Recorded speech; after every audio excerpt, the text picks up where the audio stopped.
The harm of misgendering and deadnaming when identity is weaponized.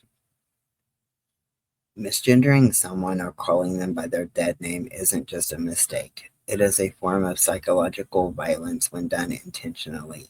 It is a deliberate act of erasure, a way to say, I don't see you, or worse, I refuse you. For transgender and non binary people, names and pronouns are not just words, they're affirmations of identity, they're tools of survival, they're the difference between being acknowledged and being erased. So when someone uses the wrong name or pronoun, especially out of spite, it sends a clear message. You don't matter. Your truth isn't real. I have the power to define you. And that message cuts deep.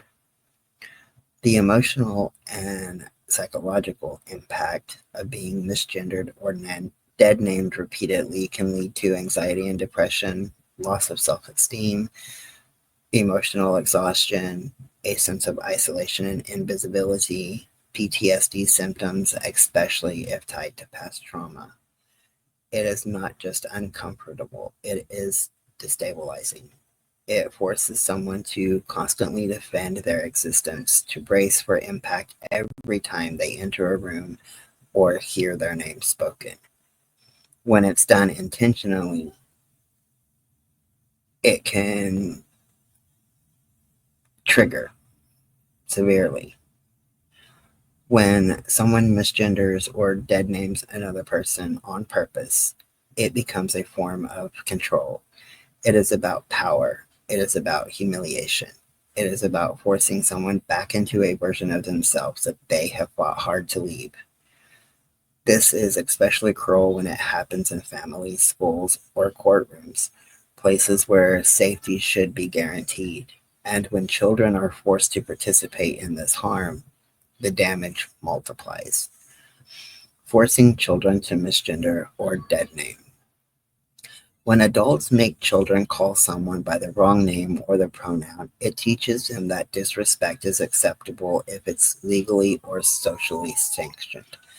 Identity can be denied by authority, and love is unconditional or is conditional on conformity. It puts children in an impossible position, caught between loyalty and truth, between what they're told to say and what they know is right. It can cause confusion, guilt, and emotional distress, and it teaches them to ignore their own instincts about kindness and respect. The bigger picture.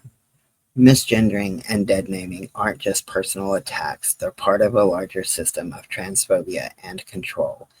They're used to silence, to shame, and to strip away autonomy. And when institutions allow it, when courts, schools, or families enforce it, they become complicit to that harm.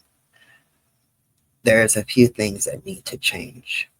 Respecting someone's name and pronouns should be non negotiable.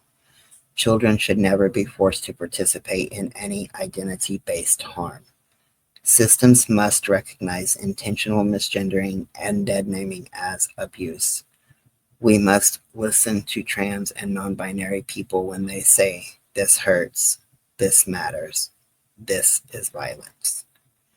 Because everyone deserves to be seen, everyone deserves to be called by their true name, and no one deserves to be erased for simply existing.